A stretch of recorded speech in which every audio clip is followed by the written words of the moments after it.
and we grow together. And I did that out of respect for each one of the groups, that we're going to grow together. So that's the numbers that we're looking at there. You know, when I ran the county commission support of Montgomery Public Schools, I'm just so thrilled that over my projections, and they're very conservative projections based on the great work that the chamber, Cedric Campbell and that group has done in bringing economic development companies here that we're about to see the benefits from, tax-wise, that over the next, between 2023 and 2030, nearly $1 billion will be collected between sales tax and the ad valorem property tax. So again, this county commission is a full supporter of Montgomery Public Schools, Pike Road Schools, and I don't know if maybe there is another county out there that takes 1 cent. We collect 2.5 cents. The county does, sales tax. State collects 4, city collects 3.5. I don't know of another county or entity that takes 1 cent of that, 40% of the total money we take has gone to public education. And I'm proud that we have done that. And we see the results of that money going forward. And we want to continue that and keep it going. And I know there's some flyers out and some criticism and all that. And I understand that. I don't expect anybody to love it. I hope people will respect that we're going to do what we think. If we vote for this, we'll do what we think is best for Montgomery County. But again, Pike Road Schools is not here today. They are actually very, very happy that the resolution is being presented like it is, versus capping, versus, again, completing removal of the 1 cent sales tax.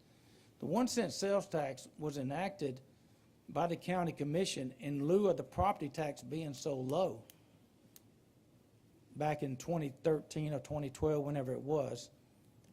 But now, thankfully, the voters have increased the ad valorem tax, and ironically, it's about $42 million a year that MPS is getting now that they did not get in 2023.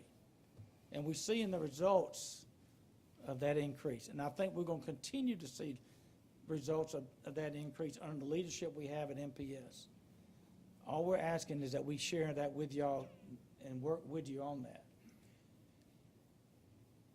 There's also in there for MPS and for Pike Road Schools an opportunity to sign some type of agreement. On the county commission side, it does not have any bearing on what we do, but the agreement would actually give MPS and Pike Road Schools a mechanism to go to the bond market, to go borrow money, because right now there is nothing. There's no agreement, and this 1 cent sales tax could be rescinded completely by a vote, majority vote of the commission at any time. I wouldn't want that hanging over my head. There's an opportunity for that if they so choose to do that. If they do not choose to do that, that's fine. Pike Road Schools is thrilled about it because they, at least they'll have something in writing for a 1-year agreement that this will not change and it will renew indefinitely unless there's a 180-day notice by a party. So if the county decides down the road, hey, we want to take more money, or we want to take all of the money, or whatever it is, we want to make a change, has to be 180 days written agreement. We can't just vote at a Tuesday meeting and change it. Right now, it could be changed today, and all the money could be gone, half the money could be gone, whatever it is. We didn't want to do that, and that's what this resolution is today. So, but we do have to adjourn. Our formal session will start. We have one more item, Mr. Chairman. I'm sorry, I missed one.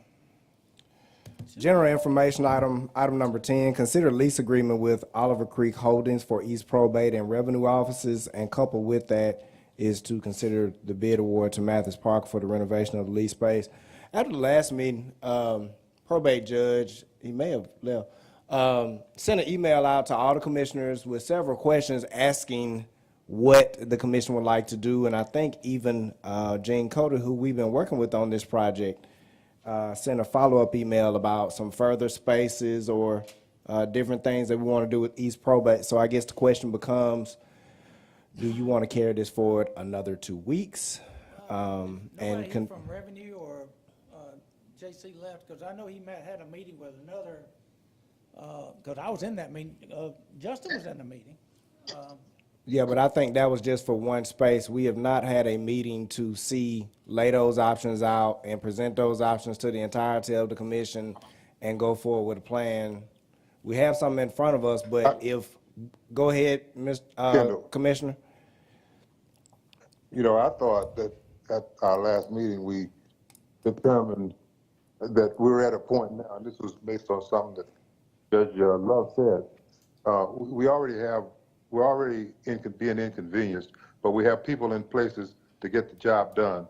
And while we're in this position, while it's a strain, we need to stay in this position until we can find a permanent space. I have a problem with a 15-year lease. At the end of 15 years, we'll be in the same position probably that we find ourselves in now. At some point we would, but if we own the building outright, and I think that was something that we talked about and what we determined that we would do. We would start looking for another place that we could own, and that's where we would locate this facility, rather than go with this build out and this lease and all that. So that was my understanding of our last meeting, and I've since had a conversation with Judge Love, and that was what I told him that I understood it to be, and he agreed. Okay, that's wonderful, because I just know there have been, I guess we've been missing each other on a couple of different things. So what we can do is we can pull this from the agenda, and then we can just go forward on, we just need to come together as a committee and come together and start having meetings about where we want to locate, what that process looks like, what that timeline looks like, and start formulating some prices so we can start getting that information in front of the commission. That sound good? Yeah, I defer to Commissioner Harris and I defer to JC's office. My feeling is I want to make sure everybody's very comfortable, whatever we decide to do, and don't rush it, but let's make sure everybody's happy and that we can provide a facility that everybody be very proud of, because it's going to be about another $2 million investment on the county to make this happen. So we need to make sure we do it right. It's his district, Doug. I know. You said you deferred to Dan. No, I didn't know. Oh, That's what I was trying to say. I'm sorry, but Justin was in the meeting. We look a lot alike. Yeah, yeah, Justin was in I the can meeting see. with me. Justin, is that kind of what your feeling was too? Yeah, I think at this point, we remove it from the agenda. We put together that menu like we talked about. I don't think that we're 100% in agreement of everything that we think we can get or what we're looking for. So it's time to get that group together. I've said from day one, I don't mind owning, but new construction makes no sense to me. We can continue to combat that idea if we want. But. So, Kendall, Justin, I got one comment. I've been through this process before, Justin, and believe me, Carmen, I wasn't trying to take it over. I know you weren't, Dan. I wasn't, Dan. That wasn't referred to you. I know you weren't. Because he looks for we look for your legal advice, and we appreciate you going over everything. So with that part, we appreciate with you. Yeah, but what I'm saying is that I've been through the process, and what happened was between the probate office and myself, we located Pier 1, and there were other buildings considered for that. So there are some places like that, but definitely that's a project for Justin and the probate office. And the whole commission, if you were to find something that you could recommend to Justin, because it is his district. Yeah, and I'm excited to continue the conversation. I did speak to Gene. I know that we had another meeting, with another option. Again, not in favor of new construction with the options that we have. Something that I think that we all need to remember is we came to the table. I was years late to the table, but one of the things that we're trying to do to try to save money is let's consolidate 2 storage areas.